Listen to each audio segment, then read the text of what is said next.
Hello friends, welcome to our YouTube channel S S Bharti legal world. Friends, आज हम RTI अधिनियम 2005 की धारा 6 की संपूर्ण व्याख्या करेंगे। इसके अंतर्गत उपधारा 1, उपधारा 2, उपधारा 3 का अध्ययन किया जाएगा।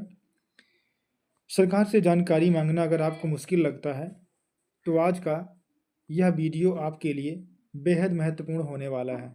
आरटीआई एक्ट 2005 की धारा 6 आपको बिना डर, बिना वजह बताए सूचना पाने का अधिकार देती है।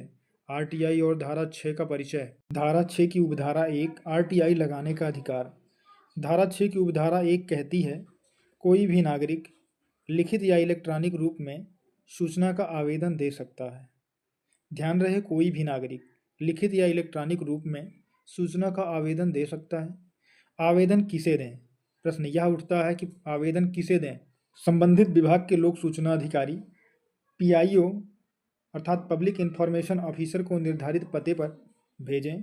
आवेदन किस भाषा में लिखें? प्रश्न यह उठता है कि आवेदन किस भाषा में लिखें?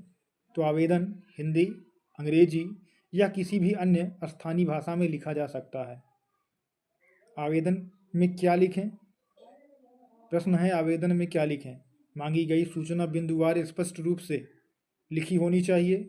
आवेदक का नाम एवं पता एवं निर्धारित शुल्क का विवरण लिखा होना चाहिए। कानून नहीं कहता कि आवेदन किसी विशेष फॉर्म या प्रारूप में ही लिखा गया हो। आप एक सादे कागज पर भी अपनी आरटीआई लिख सकते हैं। इसमें कोई बाध्यता नहीं है। किसी विशेष प्रारूप या फॉर्मेट की आवश्यकता नहीं होती है। धारा 6 की उपधारा 2, कारण और पहचान बताने की छूट। धारा 6 की उपधारा 2 सबसे ताकतवर उपधारा है। यह स्पष्ट करती है कि आवेदक को सूचना मांगने के लिए कोई कारण बताने की आवश्यकता नहीं है। जन सूचना अधिकारी, पब्लिक इंफॉर्मेशन ऑफिसर नहीं पूछ सकता सूचना क्यों चाहिए, किस उद्देश्य से चाहिए, व्यक्तिगत कारण क्या है, यह पीआईओ नहीं पूछ सकता।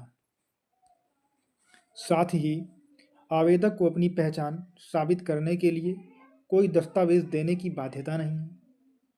केवल नाम और संपर्क ही पर्याप्त है। केवल नाम और संपर्क ही पर्याप्त है। किसी प्रकार का कोई बायोडेटा देने की जरूरत नहीं होती है। धारा 6 की उपधारा 3, गलत विभाग में आवेदन का समाधान। धारा 6 की उपधारा 3 में गलत विभाग में आवेदन अगर चला गया है तो उसका समाधान कैसे किया जाए?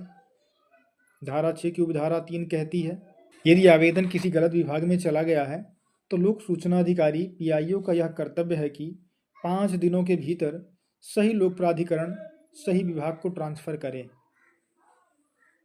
सही लोक प्राधिकरण और सही विभाग को भेजे। आवेदन खारिज नहीं किया जा सकता। आवेदक को ट्रांसफ़र की सूचना देना अनिवार्य है। इससे आम नागरिक को विभाग ढूंढने की परेशानी से बचाया गया है। इससे आम नागरिक को विभाग ढूंढने की परेशानी से बचाया गया है। शुल्क और छूट धारा 6 से जुड़ा है। सामान्य आवेदन शुल्क 10 रुपये। ध्यान रहे, सामान्य आवेदन शुल्क 10 रुपये। यदि आवेदक गरीबी रेखा से नीचे बीपीएल श्रेणी से संबंधित है तो उसे कोई शुल्क देने की आवश्यकता नहीं होती है। शुल्क का भुगतान कैसे करें? शुल्क भुगतान के तरीके क्या हैं? शुल्क भुगतान के तरीके: नगद, कैश। आप सीधे जन सूचना अधिकारी पीआईओ के कार्यालय में नगद भुगतान कर सकते हैं और उसकी रसीद ले सकते हैं। Second one, postal order. यह भी एक वैध तरीका है जो डिमांड ड्राफ्ट के समान ही होता है और बहुत आसान तरीका होता है। 10 रुपये का पोस्टल ऑर्डर लीजिए और सबमिट कर दीजिए। थर्ड वन, ऑनलाइन भुगतान। आप ऑनलाइन के माध्यम से ही भुगतान कर सकते हैं। ये है पेमेंट मेथड। सूचना मिलने की समय सीमा। आरटीआई का उत्तर सामान्य मामले में 30 दिन के भीतर तथा जीवन और स्वतंत्रता लाइफ एंड लिबर्टी से संबंधित मामलों में 48 घंटे के भीतर सूचना देने का प्रावधान है। ध्यान रहे, लाइफ एंड लिबर्टी के मामले में 48 घंटे के भीतर सूचना देने का प्रावधान है।